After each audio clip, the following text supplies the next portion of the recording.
Hey there, welcome back. My name is Ryan. In this video, we're going to review the board game Dominion.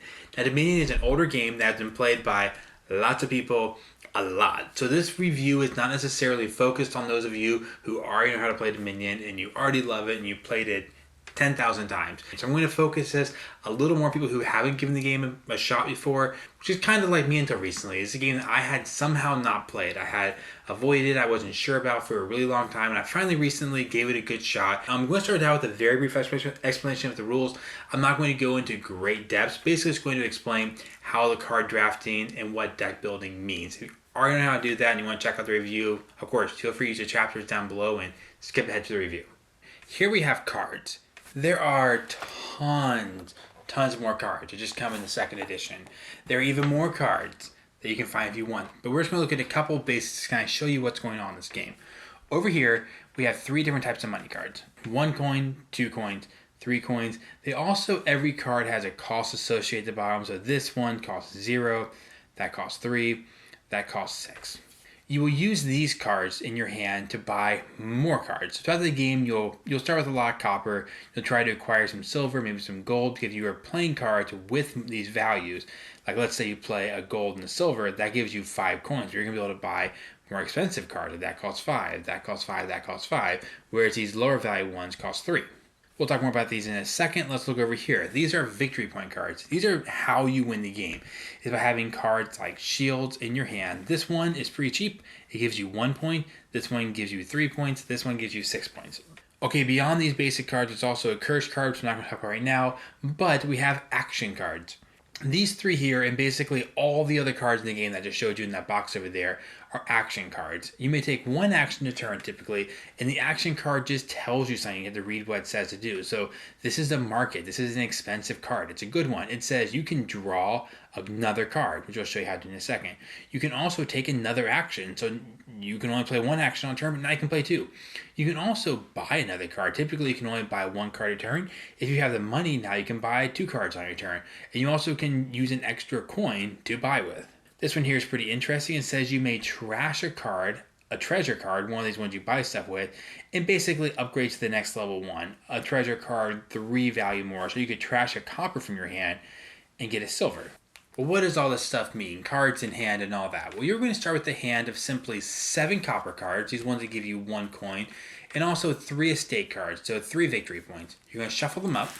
You're going to place the cards over here. This is your draw pile. And every turn, you're going to draw 5 cards. 1, 2, 3, 4, 5. So what do we do with these 5 cards here? Well, these here are victory point cards. They offer us no benefit right now during the game. They're just going to give us victory points at the end of the game. So we can't really use these right now. But let's look ahead to these right here. We have 3 coins. We don't have any action cards. In fact, the game doesn't let you start with any action cards. So right now, all we can really do on our turn is buy a card. So we're going to skip the action phase and go around the buy. And let's say we spend these 3 copper right here. And we buy this merchant card we saw earlier that said you can draw an extra card, take an extra action. We bought that. We're going to dump that into our discard pile with our other copper, the discard pile. And then these 2 estates we can't do anything with. At the end of the turn, we're going to dump those as well and draw 5 more cards, which is actually the rest of our pile. So after our opponent has a chance to go, on our next turn, we're going to have these 5, which is our starting hand. Everyone starts with the same hand. So again, this is going to be endgame victory points. It won't matter right now. We have 4 copper coins, 1, 2, 3, 4. That gives us 4 buying power. Let's say even though it costs 3, we really want to buy a silver, which costs us 3. So we're going to dump that into our discard where we spent those 3. Everything else gets wasted into there. This is where it starts to get interesting. Our deck has now become a little better with the cards we put in there. So we're going to pick up our deck and we're going to shuffle it all together. Okay, so anytime you need cards and you don't have cards, you're going to do that shuffle. So we're going to shuffle these 5 together, flip them over. And look at that, we got 3 coppers, which is kind of boring. We have our victory point card, which is going to do us no good right now, but we also have an action card. Action takes place before buying. So in our action phase, we only have 1, so we might as well do it. It says, draw another card. So we're going to play this action. We're going to draw another card. Oh look, there's our silver we bought. So this goes over to our hand here. We also can take an extra action. We don't have any more action cards in our hand, so we're going to have to skip that. It also says the first time you play a silver this turn, get a bonus coin. Well, we have a silver right here. So when we buy, we actually have a total power of 1, 2, 3, 4, 5, 6.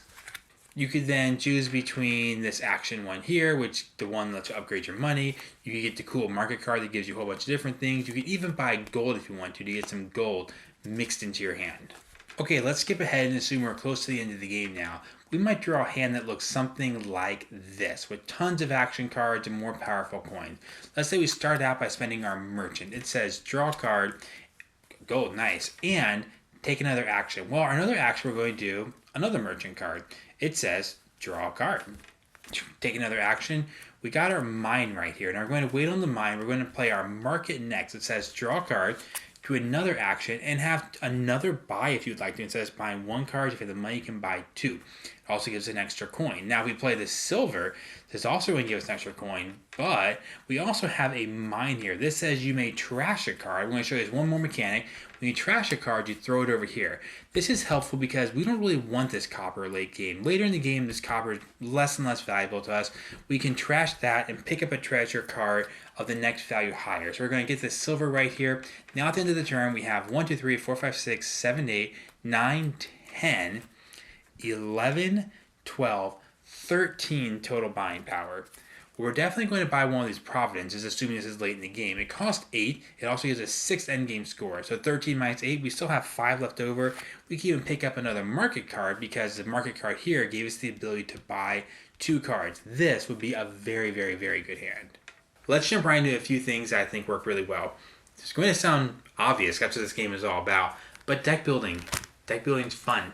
This game is all about deck building. This game, the game itself, is the deck building. They did a great job of balancing things like, I need to get money, so I need to buy money. But if all you do is money cards and don't buy any action cards, you're probably not going to do great. You could get away with that, but you almost need the action cards to go, a couple action cards might go really well with your money.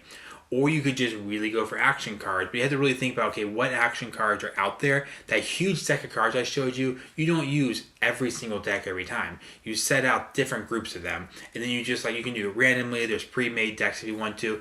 But they're out there available for purchase. And every game is kind of this brand new strategy of, okay, well, ooh, those 2 cards would be really cool. What if I maximize those 2 cards? And the game is short enough that if you try to maximize those 2 cards and it doesn't work, you don't worry about it, you know? Life goes on. There's like a built-in catch-up mechanic in the victory point cards. If you have a good start to the game and you just start really going for the victory point cards, well, they're going to slow you down because you're going to start picking up hands that have 3 victory point cards and 4 victory point cards in them. You're not going to have playable cards that actually help you. So again, I don't want to get into it too much, but basically the deck building itself is fun. We like games to upgrade. I mean, video games that let you upgrade are fun. Like, you used to be this good at combat, now you're this good at combat. It used to take you this many swings to chop down a tree, now it takes you fewer swings because you're better at chopping down trees. Any game that kind of gives you that upgrade system feels good, and this makes the actual deck of cards upgrade. You start out so generic, you know you're going to flip over copper coins and estates, and you're like, cool. Next time you through, you're like, I got these 2 cool cards. And they flip out, you're like, I got a better turn this time. You get through all your cards, and you go through that, you bought some more cards you like. The trashing card mechanic is also great. That works really well because as you get cards you don't like, not necessarily bad cards, you need the copper at the beginning to buy something, but as the game goes along, the copper becomes less and less valuable because you really want to see your silver and your gold and your cool action cards you paid a lot of money for. You can trash them and start to clean them out of your hand. Then you're going to start drawing 5 cards, and by the end you're like, look at this great deck. You have these hands where you play this market card, something other card. The ones I showed you that give you extra draws and extra action. You can have a turn where you go through 9 cards and you feel super powerful. You get all this stuff done. You do 2 buys, and deck building's fun. Another positive, you might not know if you haven't played it before, it goes pretty fast. I didn't know this when I hadn't played Dominion before. I thought it was like a little bit of a longer game, but on your turn, you just stare your cards, play this, you're done. Every turn doesn't have an immense amount of strategy. Typically, maybe if you want to buy a particular card, there's strategy and what's the best card to buy right now.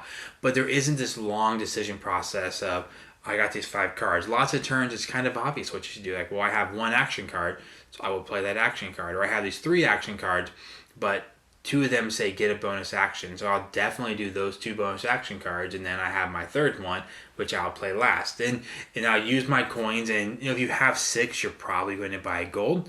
If you have 8, you're probably going to get province, especially like, mid to late game. So the turns are pretty fast. The game just really focuses on that deck building, but it's in a pretty quick way.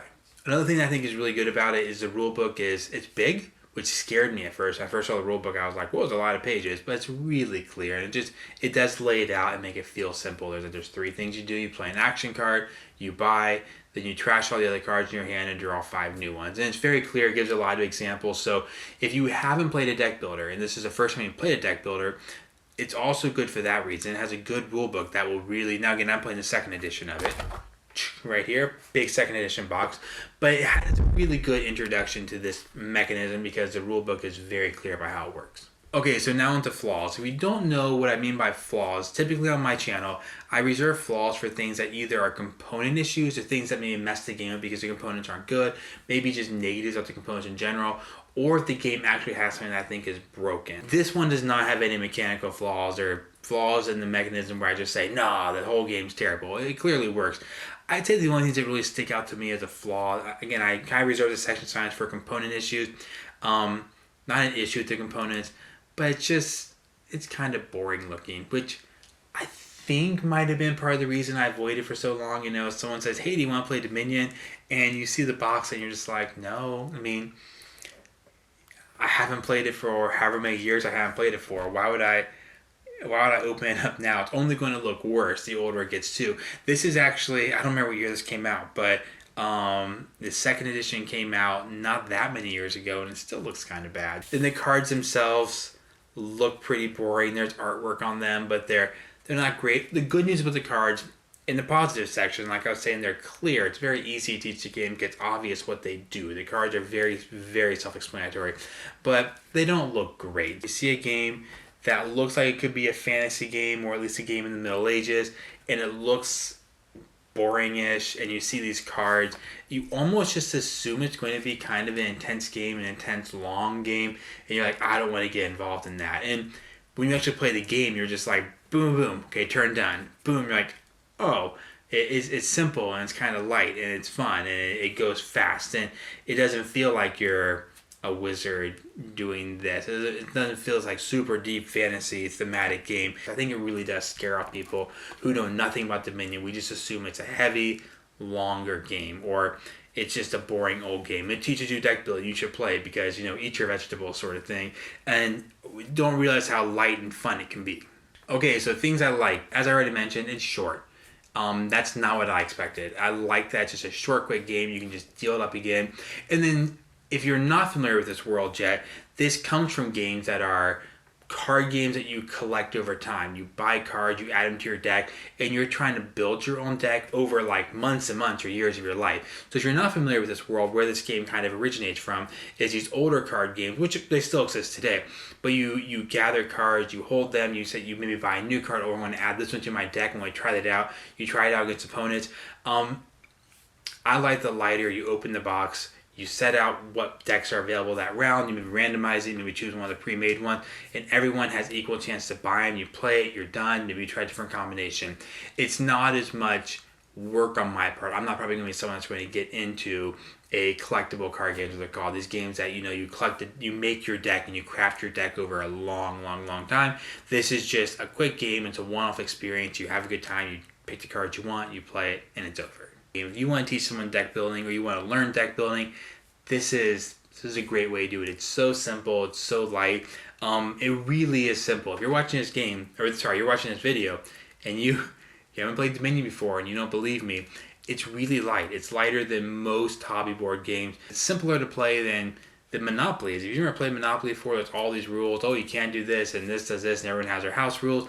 And this is just pretty clear, pretty straightforward. On your turn, you're going to put your cards down. Even though you have cards in your hand on your turn, you don't have to keep them a secret. You can even ask questions and say, hey, what does this one mean again? I just flipped it out. You know, they're on your turn. No one can do anything, you know, to stop you, at least in the base game. So it's light. It's simple. It's fun. So I really like how it's so easy to introduce deck building to someone who didn't know how to play deck building. You can play with kids, and they're going to learn pretty easily. So my recommendation is not necessarily should you buy it or not buy it. My recommendation is you should try it. You probably can find someone to teach you the game. People who play Dominion love Dominion. They will teach you. Someone like me who has played Dominion now a few times, I feel confident in teaching the base game. It's very simple. You probably can find it at a board game store. You probably find a friend. You might find it like you're, somewhere. There's a lot of copies of this game. everyone I think should try it. I used to hear this opinion people would have, everyone should try Dominion. And I was like, whatever. There's a lot of old, boring looking games that I don't have to try. There's not a rule that tells me I have to try all the games. Now that I've played them, I'm like, okay, I get it. It's not just maybe the purest form of deck building, but it's like maybe the best form of deck building still, at least as an isolated game where it's all about the deck building. You should give it a shot. It's fun. It's not a game that you're going to get into. It's going to ruin your evening because that's all you did for 3 hours. If you don't like it, just play one round, play for 15 minutes, and be done. You might love it though. It's really fun. Like I said, you're upgrading as you go. That's just a good feeling. Every game I've played several times now the last week, and every time I play it, I start the game out and I'm like, well, that's kind of boring. Here's my 7 silver and 3 estates. But then by the end, I'm like, oh, I got all these cool combos. I'm so glad I picked up that card. I should have gotten one more village so it gives me these 2 actions. So give it a shot. I think you'll probably at least mildly enjoy it, and then you might love it. All right, so that's it for my review of Dominion. So it's an oldie and definitely a goodie. It doesn't feel that outdated. It doesn't feel like this horrible old game. It's not this 3-hour, massive, boring old game that you're going to regret ever playing. Give it a shot. I would say try to give it a shot in a context where you can play with someone who knows how to play the game. You can try out a free version somewhere. At least give it a go. See if you like it. You might like it. I doubt you hate it because it's so fast and light, but maybe you hate deck builders and it's the worst thing you've ever played in your life. That's fine.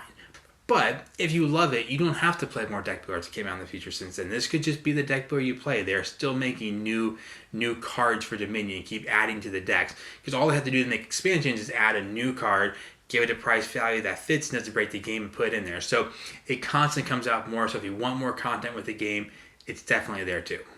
Okay, as always, if you have any questions, ask me in the comments down below. Let me know what you think. Let me know if you love Dominion, if it's your favorite game ever. If you agree with the fact that you think everyone should give it a shot, subscribe to the channel, see more reviews when they come out. I'll see you next time.